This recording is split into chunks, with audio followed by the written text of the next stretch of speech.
This channel does not promote any violent, harmful, or illegal activities. All content provided by this channel is meant for an educational purpose only. SIR শুনানিতে ডাক মোহাম্মদ সামিকে। রাজকোটে বিজয় হাজারে ট্রফিতে ব্যস্ত সামি আজ hearing এ আসবেন না আগেই জানিয়েছে।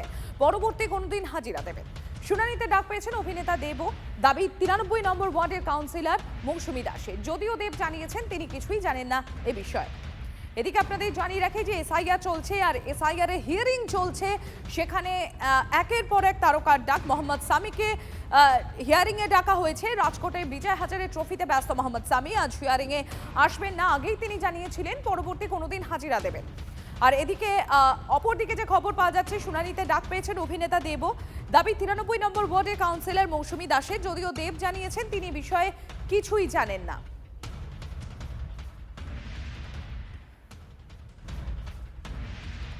এরকম তো আসতে হচ্ছেই। লাবণী সরকারের নামে সবাই চেনেন। বাংলা সিনেমা জগতের একজন নামী অভিনেত্রী, কৌশিক ব্যানার্জিও একই অভিনেতা, তারা এসেছিলেন। এবং মোহাম্মদ শামীম, বিখ্যাত ক্রিকেটার, তাকেও ডাকা হয়েছে।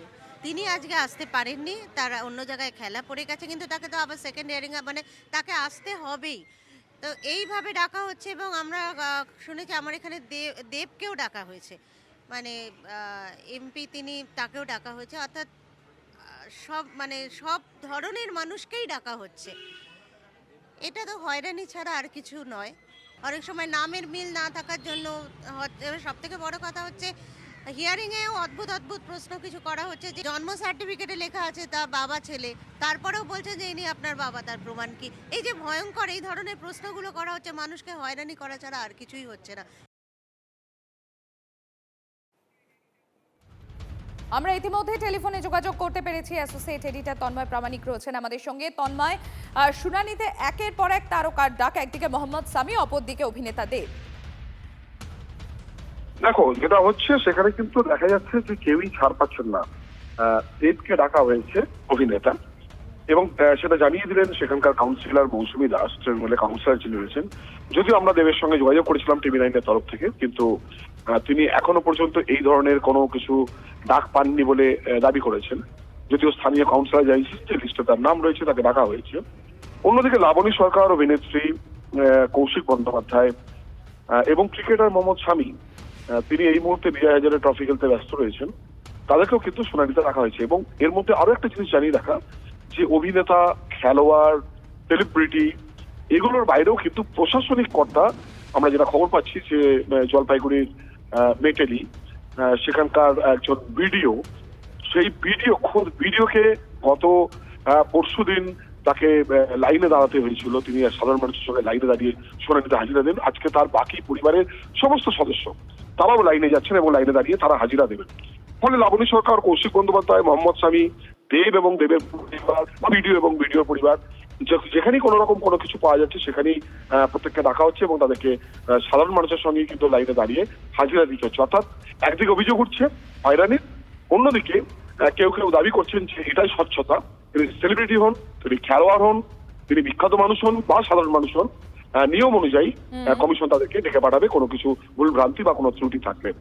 এই পরপর ঘটনাগুলো সেটারই বোধহয় প্রমাণ দিচ্ছে।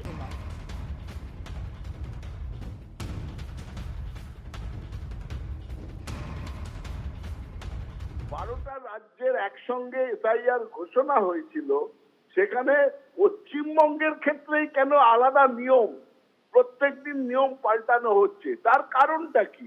এগুলো তো উত্তর দিতে হবে গণেশ কুমারকে। হ্যাঁ, আর কেন মৃত্যু মিছিল পশ্চিমবঙ্গে, তার দায় কে নেবে? সেই ক্ষেত্রে উত্তর দেওয়ার বদলে বলা যায় না গণেশ কুমার যেহেতু বিজেপির তৈরি করা লোক, প্রতিভু, তাই গণেশ কুমার বলতেই পারেন শুভেন্দু অধিকারীকে, বাছা তুমি একটা পাল্টা যে কোনো একটা চিঠি দাও, আমি যে বলবো যে আর একটা চিঠি পেয়েছি, আমরা দেখছি। এ সব শয়তানি বুদ্ধি, ষড়যন্ত্র। এসআইআর প্রক্রিয়ার সেই প্রক্রিয়া নিয়ে প্রশ্ন তুলে কমিশনকে তৃতীয় চিঠি মুখ্যমন্ত্রী। এবার রাজ্যের দেয়া ডোমিসাইল সার্টিফিকেট নিয়ে সংঘাত। মুখ্য নির্বাচন কমিশনার গণেশ কুমারকে চিঠি মুখ্যমন্ত্রী মমতা বন্দ্যোপাধ্যায়। রাজ্যের সার্টিফিকেট মান্যতা না পেলে স্থগিত করা হোক এসআইআর প্রক্রিয়া। গণেশ কুমারকে লেখা চিঠিতে দাবি মুখ্যমন্ত্রী। প্রস্তুতি ছাড়াই এসআইআর হচ্ছে বলে আরও একবার দাবি মমতার। কমিশনের বিরুদ্ধে অপরিকল্পিত ত্রুটিপূর্ণ এসআইআর করার অভিযোগ। কমিশনের কাজে গণতান্ত্রিক ব্যবস্থার ভিত্তি বিপন্ন।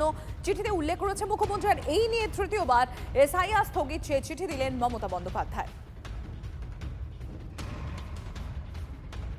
মুখ্যমন্ত্রীর চিঠি ব্যবহার করে জ্ঞানেশ কুমারজিকে লেখাটাই অবৈধ এবং অসাংবিধানিক। মুখ্যমন্ত্রীর লেটার ইউজ করা যায় না।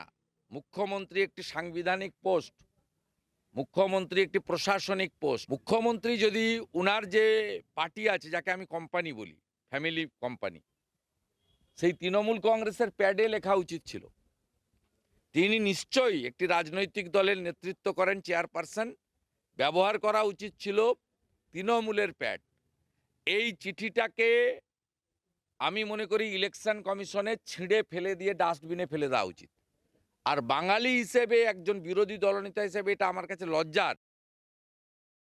সব থেকে বড় কথা হচ্ছে এ পর্যন্ত দেখা যাচ্ছে যে প্রায় 100টির বেশি অ্যামেন্ডমেন্ট করা হয়েছে এই প্রয়োগ বিধিতে। প্রত্যেক দিন একটা না একটা আসছে, কখনো একদিনে দুটো করে অ্যামেন্ডমেন্ট আসছে যে এবার এইটা করো, এবার ওইটা করো। যারা ভোটার তারা আত্মহত্যা করেছেন, কেন হয়েছে এর জবাব দেবে না ইলেকশন কমিশন? এটা অপরিকল্পিত নয়। ভোটার লিস্ট সংশোধন, তার জন্য মানুষকে আত্মহত্যা করতে হচ্ছে, মানুষ মারা যাচ্ছে। এর থেকে বড় অভিযোগ ইলেকশন কমিশনের এই বিরুদ্ধে আর কি হতে পারে? মুখ্যমন্ত্রীর জন্মদিনে শুভেচ্ছা বার্তা প্রধানমন্ত্রী। সমাজ মাধ্যমে মমতাকে শুভেচ্ছা জানালেন নরেন্দ্র মোদী। মমতা বন্দ্যোপাধ্যায়কে দিদি সম্বোধন মোদীর। শুভেচ্ছায় মমতার দীর্ঘায়ু ও সুস্বাস্থ্য কামনা প্রধানমন্ত্রী।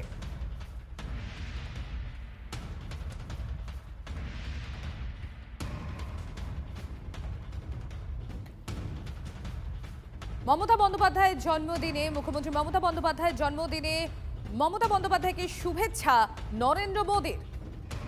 সেখানে তিনি তার সুস্বাস্থ্য কামনা করেছেন। জন্মদিনে শুভেচ্ছা জানিয়েছেন প্রধানমন্ত্রী মুখ্যমন্ত্রীকে।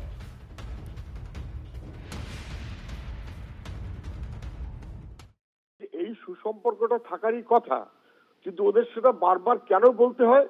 এই যে কেন বলেছে বলে আপনি উৎসাহ দেখাচ্ছেন, কারণ ওদিকে ভাব দেখায় যে দুজন দুজনের শত্রু। দুজনেরই যে টিকিট এক জায়গাতে বাধা এবং আরএসএস এর পারপাস সার্ভ করার জন্যই বিজেপি, সেই পারপাস সার্ভ করার জন্যই তৃণমূল।